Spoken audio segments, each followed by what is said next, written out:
Dans cette entrevue de 1981, Bernard de Montréal et Richard Glenn abordent le sujet d'Agartha et de Shambhala, deux centres d'intelligence situés à l'intérieur de la Terre et en relation avec des intelligences cosmiques. Ces centres contrôlent les êtres vivants sur la planète, y compris les humains, et influencent leur évolution. Bernard de Montréal explique que la réalité va au-delà du monde matériel et que celui-ci est le niveau le plus bas de la vibration de la lumière dans le cosmos. Agartha et Shambhala orientent, contrôle et planifie l'évolution des planètes, en établissant les lois et en donnant les moyens nécessaires aux individus pour évoluer. Agartha, en particulier, fournit à l'homme le matériel astral nécessaire pour développer ses sens et atteindre des niveaux de conscience plus élevés. Ces centres d'intelligence sont accessibles uniquement à ceux qui sont capables de se connecter au monde parallèle. L'Agartha et Shambhala sont deux aspects d'une réalité multidimensionnelle qui influence l'évolution de notre système solaire. L'Agartha s'occupe du plan astral de l'homme et lui fournit l'énergie nécessaire pour construire une civilisation matérielle. Shambhala, quant à lui, permet à l'homme de coexister avec l'éternité de sa conscience. Le but de Shambhala est d'élever la vibration de l'intelligence de l'homme pour qu'il puisse se libérer de la matérialité et accéder à une intelligence réelle. Il y a une polarité entre l'Agartha, représentant les forces du mal cosmique, et Shambhala, représentant les forces de la lumière cosmique. Pour entrer en contact avec Shambhala, l'homme doit renier son humanité et atteindre le stade du surhomme, où il n'est plus influencé par les planètes et peut conquérir l'énergie par lui-même.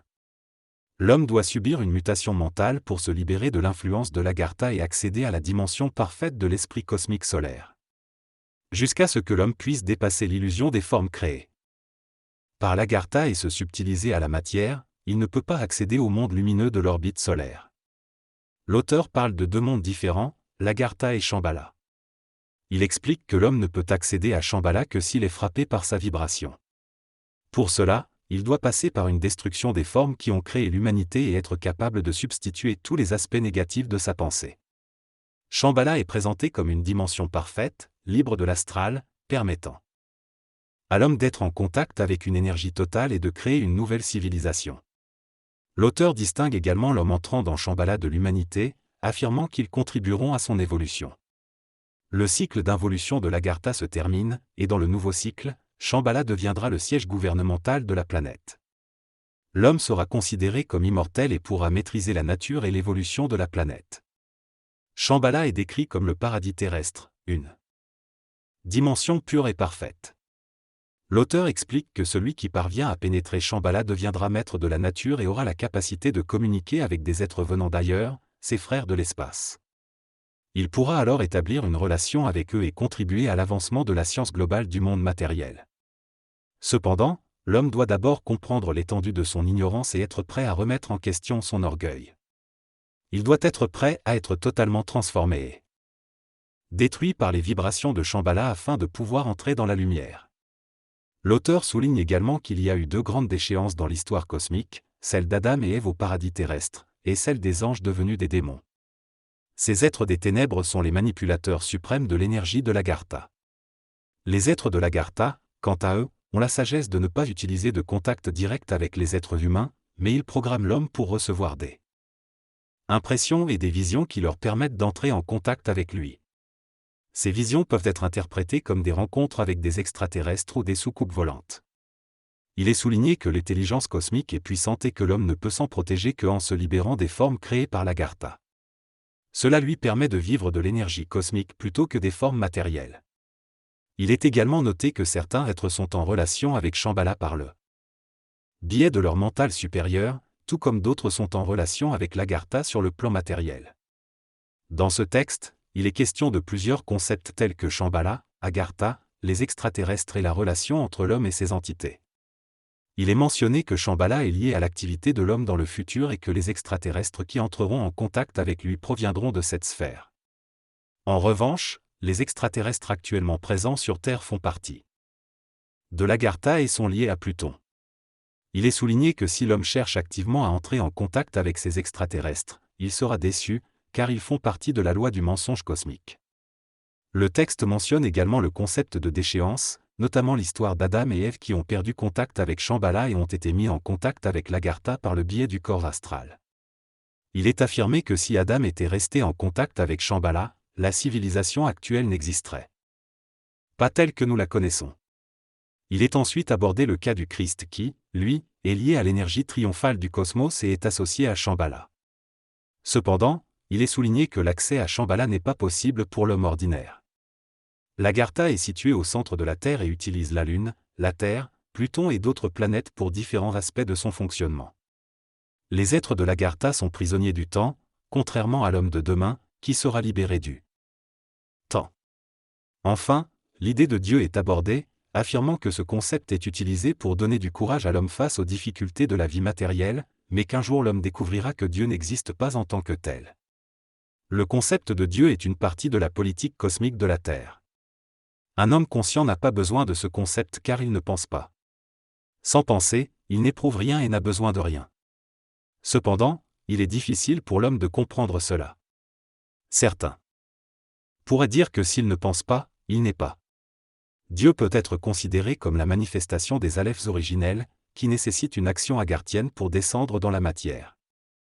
L'Agartha est le mouvement et la raison d'être de cette manifestation. L'homme ne peut pas engendrer en lui le concept de Dieu pour se donner une sécurité émotionnelle ou psychologique.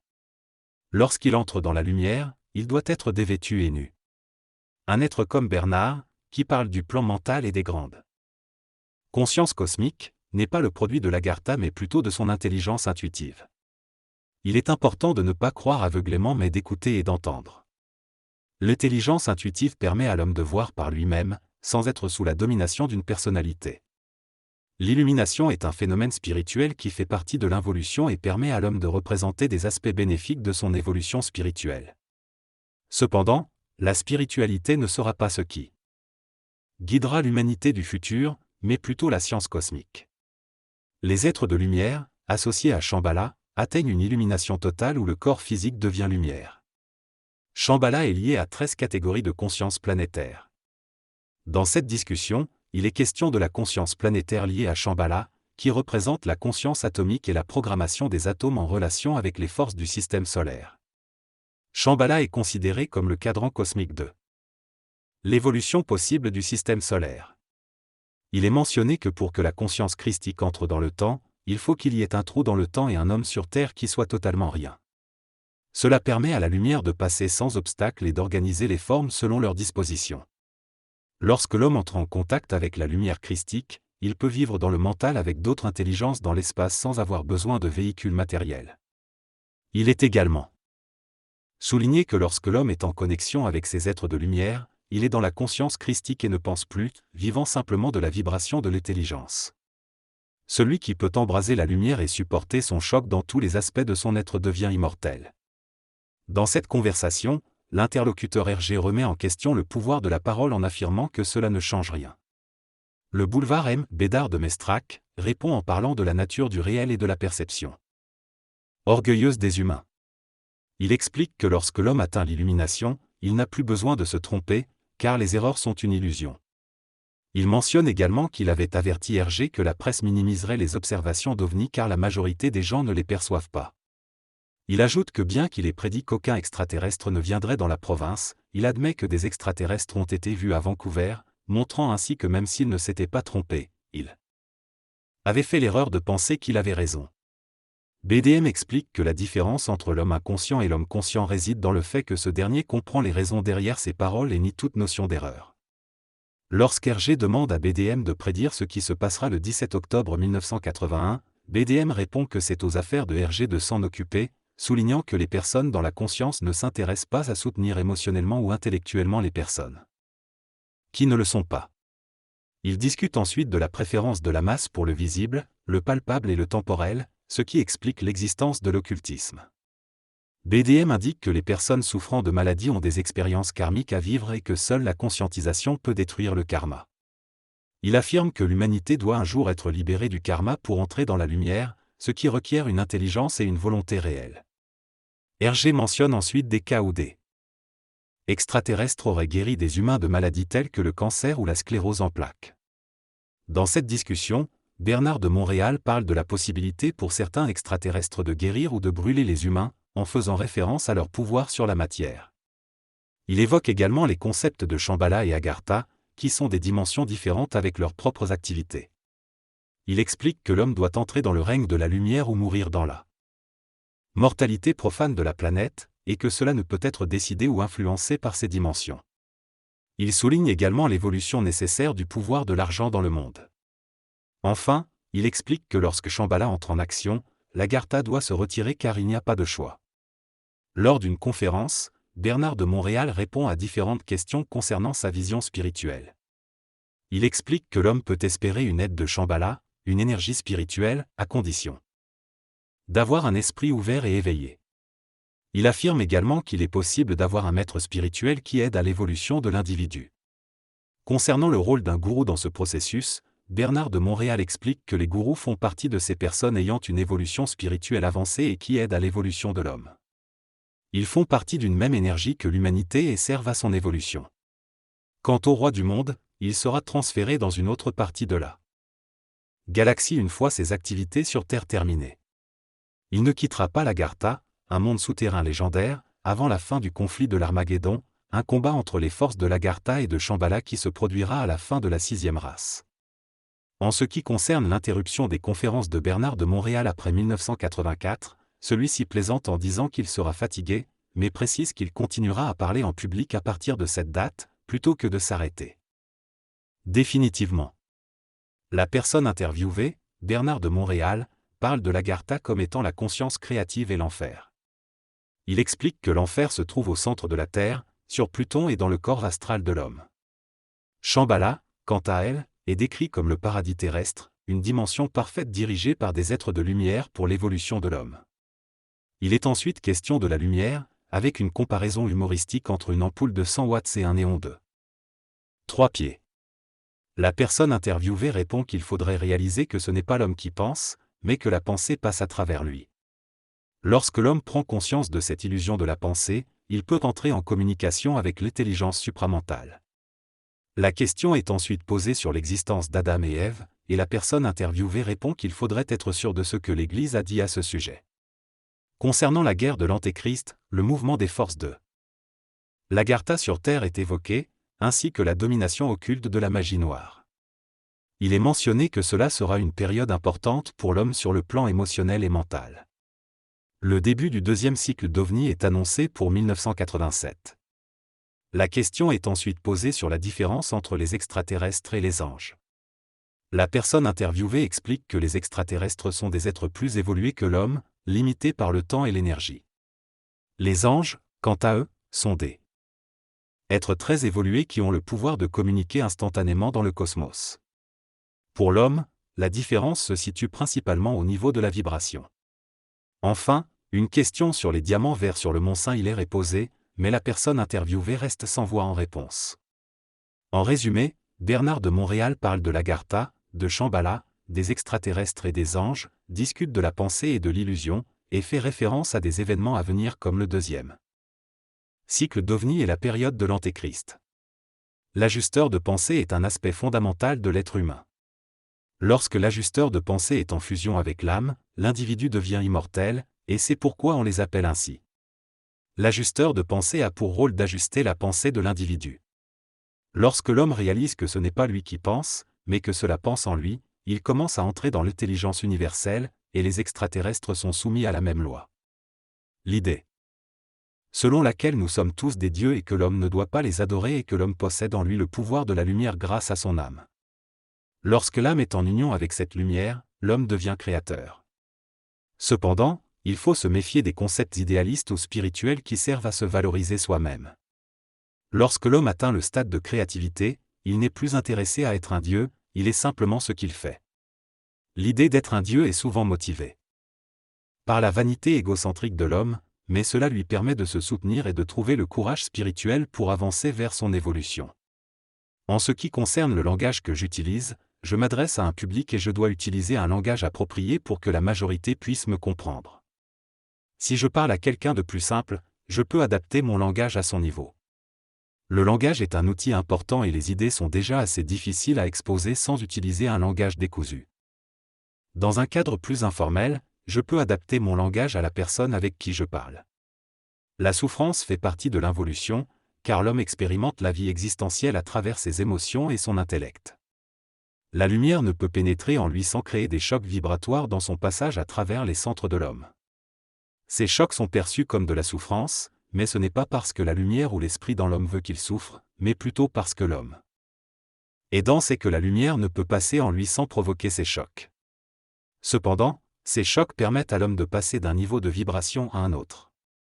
La souffrance est partie intégrante des lois de la perfection de la matière. Lorsque l'homme sera au-dessus de ces lois, il ne souffrira plus.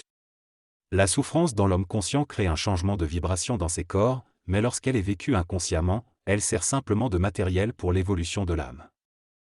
Une âme et celle-ci utilise l'expérience de l'homme sur le plan matériel pour évoluer.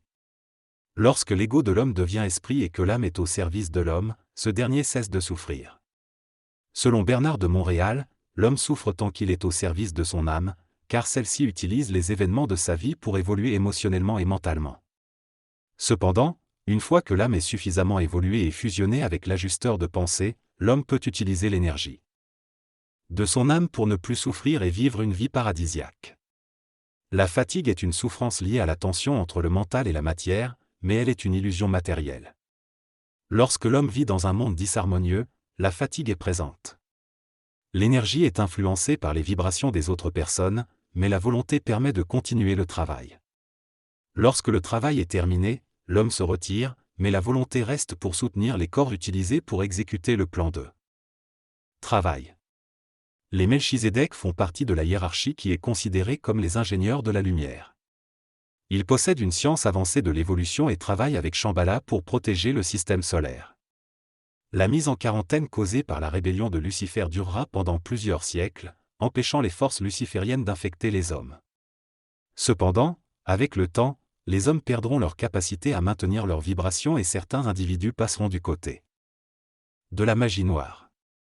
Cela mènera à une période de conflit entre la magie noire et la magie blanche, avec une science extrêmement avancée. L'énergie solaire peut se manifester dans tous les centres de l'homme, mais principalement à travers le plexus solaire. Cela permet à l'homme évolué de matérialiser ses formes pensées et de capter les vibrations de Shambhala et d'Agartha. Le soleil, au-delà de sa forme matérielle, est un esprit qui manipule les forces d'évolution et d'involution. Le plexus solaire reçoit l'énergie solaire et se spiritualise, ce qui est bénéfique pour l'homme. Cependant, cette spiritualité devient négative à un certain stade de l'évolution, car l'homme ne peut pas évoluer uniquement par le biais du plexus solaire et du corps astral. Il doit plutôt utiliser le mental supérieur, qui doit être construit. Pour cela, il faut transmuter l'énergie du plexus solaire et du mental inférieur pour créer un principe supérieur. Cette transformation génère de la souffrance, mais elle est nécessaire pour permettre à l'homme d'entrer en contact avec les intelligences de Shambhala et de comprendre son plan de vie. Lorsque le corps émotionnel et mental sont suffisamment transmutés, l'homme peut communiquer télépathiquement avec ses intelligences et se préparer à entrer dans une dimension parallèle. Lorsque l'homme atteint sa conscience christique ou cosmique, il n'a plus besoin d'un corps terrestre, mais peut s'en servir s'il en a besoin. Il peut ainsi se libérer de la forme matérielle. Quant à la relation entre Agartha et Shambhala, elle représente des intelligences opposées mais complémentaires. De même, les relations entre les êtres humains peuvent être de nature opposée ou complémentaire, influençant ainsi leur équilibre. La dynamique Agartha-Shambhala peut être vue comme un jeu qui maintient cet équilibre. Il n'est pas nécessaire pour l'homme d'arrêter ses études ou de cesser de penser. Chacun a un plan de vie à suivre et si les études font partie de ce plan, il doit les poursuivre. Le changement vibratoire et la transformation se produiront de manière naturelle, et l'individu continuera à vivre et à apprendre de nouvelles choses. Les relations entre les personnes humaines reflètent également cette complémentarité et opposition d'influence. Travailler sur l'évolution de notre corps physique, à travers l'alimentation, l'exercice physique, etc. peut nous aider à grandir spirituellement. Cela nous permet d'améliorer notre vibration et de préparer notre âme à la transformation. Cependant, il est important de ne pas tomber dans l'illusion de la forme et de comprendre que c'est la lumière qui prend soin de tous nos corps une fois que nous entrons en contact avec elle. Quant à la question des extraterrestres et des phénomènes ovnis, le conférencier ne donne pas de réponse directe. Il encourage les personnes intéressées à mener leurs propres recherches, à rencontrer des personnes d'autorité dans ce domaine et à se forger leurs propres convictions.